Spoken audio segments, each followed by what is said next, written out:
Hi everybody, this is Deb.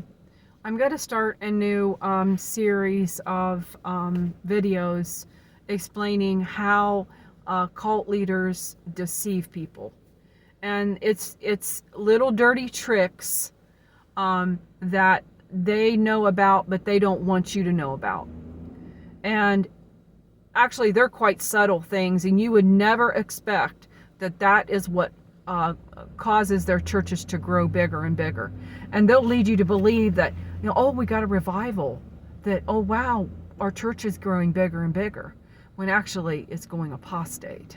Okay, so stay tuned. Next time I will be sharing with you how false prophets such as John Alley use that word tithing or giving, and they're actually using the internet.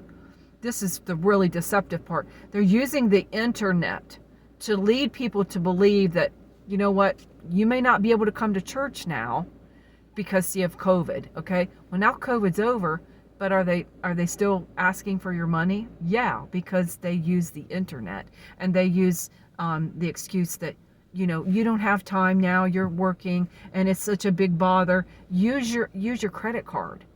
And you know what? You can take so much out per month and you can trust us. Don't believe it for a minute. We'll be sharing that next time, okay? So I want to just share with you how you can recognize that, God does not tell you that you have to give a certain amount in order to go to heaven, okay? It is not about works. And once you get that out of your head, recognizing it's not about works. Actually, the born-again believer in Jesus, once they become born-again believers in Jesus Christ, they recognize that works follow. But it's not a mandatory thing. You don't have to work yourself to death in order to get to heaven, okay? And there's people out there leading you to believe that if you give the most of your money to a pastor or a person, like such as John Alley, that you're in higher ranking, or that you are eventually going to wake up with, maybe your own airport. So stay tuned. We're going to talk about that later on. But right now, I want you to recognize that the first deception begins with the same thing that happened with Judas. And you need to read the story in the Bible about how is it that Judas was used in the Bible, because there was an example why they used Judas. It's because it had to deal with money and bribery, okay?